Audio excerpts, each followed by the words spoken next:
রামপ্রসাদের সঙ্গীতের জনপ্রিয়তা এখনো একটুকু কম হয়নি, বরং ভক্ত, সাধক, সাধু, ভাবুক, তত্ত্বজিজ্ঞাসু তাদের আগ্রহ ও সমাদর বেড়েই চলছে। রামপ্রসাদের মাতৃসঙ্গীতে কে না আবিষ্ট হয়। 24 পরগনা জেলার হালিয়া শহরের অন্তর্ভুক্ত ভগীরথী নদীর তীরে অবস্থিত কুমারহট্ট গ্রাম, এখানেই রামপ্রসাদের আবির্ভাব হয় 1720 খ্রিস্টাব্দে। তার কৌলিক নাম রামপ্রসাদ সেন, পিতার নাম রামরাম সেন। রামপ্রসাদ এক ধরনের শক্তিসাধক কবি গায়ক। তার রচিত গানের গীত বঙ্গী রামপ্রসাদের সুর নামে খ্যাত।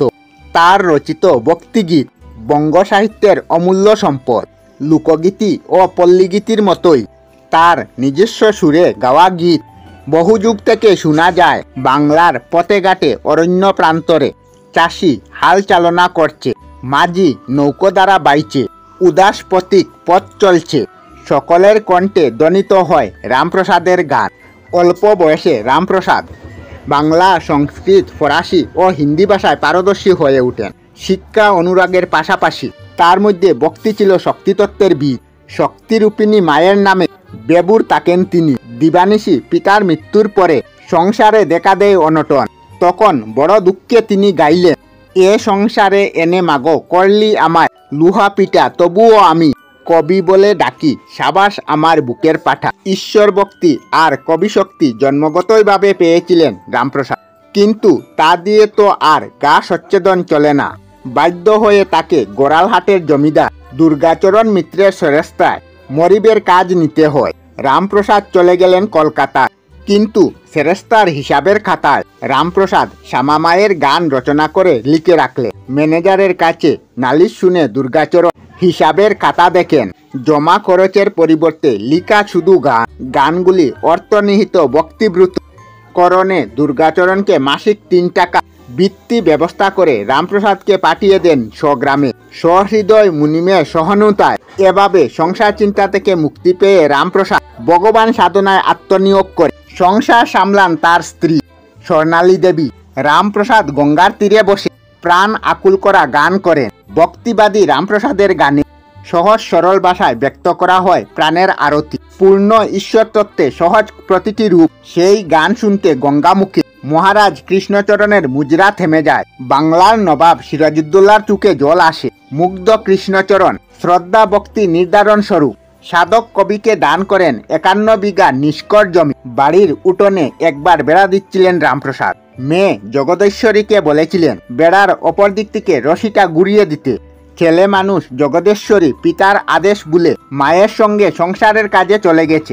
এদিকে রামপ্রসাদ শ্যামামায়ের গান ধরছেন এবং বেড়া বাঁধছেন। এক সময় সুষ্ঠুভাবে বেড়া বাঁধার কাজ শেষ করেন তিনি। বেড়ার দড়ি ফিরানোর কথা যখন মনে পড়ল জগদীশ্বরীর, ছুটে এলেন বাবার কাছে। এসে দেখলেন বেড়া বাঁধা শেষ হয়ে গেছে। দুজনেই আশ্চর্য। দুজনের মনে প্রশ্ন দেখা দেয়, কে সে মেয়ে? সারা বেলা ওপার থেকে বেড়া দড়ি ফিরিয়ে দিয়েছেন। সাধক বুঝলেন ব্রহ্মময়ী মা কন্যারূপে এসে এতক্ষণ সন্তানকে সাহায্য করে গেলেন। আকুল হয়ে কেঁদে গেয়ে গেলেন ভক্ত কবি, নয়ন থাকতেও দেখতে পেলাম না এমন আমার পুরা কপাল। মা ভক্তের ঝুলিতে তনয়া রূপেতে বেঁধে গেলেন বেড়া।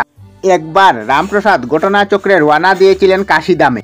সেখানে মা অন্নপূর্ণাকে গান শোনাবেন বলে। পথ চলতে চলতে ক্লান্ত রামপ্রসাদ গঙ্গার ধারে বিশ্রাম করতে বসলেন। নিদ্রায় জড়িয়ে এলো চুপ।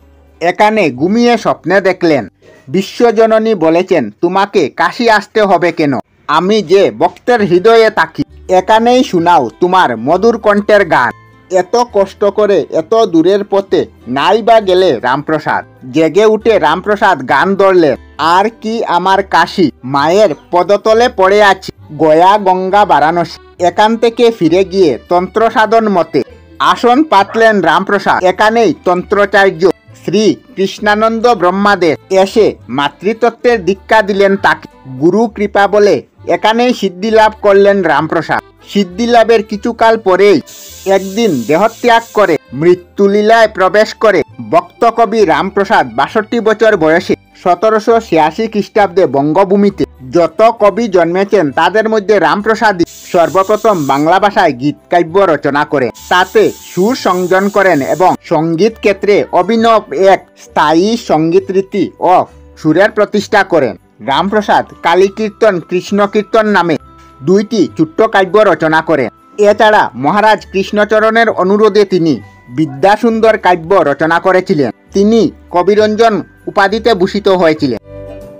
আমরা আমাদের চ্যানেলে সব ধরনের ভিডিও আপলোড করি, যেমন ব্লগ, নিউজ, কুকিং ভিডিও, ধার্মিক আলোচনা ইত্যাদি। যদি আপনারা এই ধরনের ভিডিও দেখতে পছন্দ করেন তাহলে এই চ্যানেলটি নিশ্চয়ই সাবস্ক্রাইব করবেন। আমি আপনাদের সাথে বিদায়ক না, আজকের মতো বিদায় নিলাম। আর ভিডিওটি ভালো লাগে লাইক, শেয়ার ও কমেন্ট করবেন। ভিডিওটি সম্পূর্ণ দেখার জন্য অশেষ ধন্যবাদ।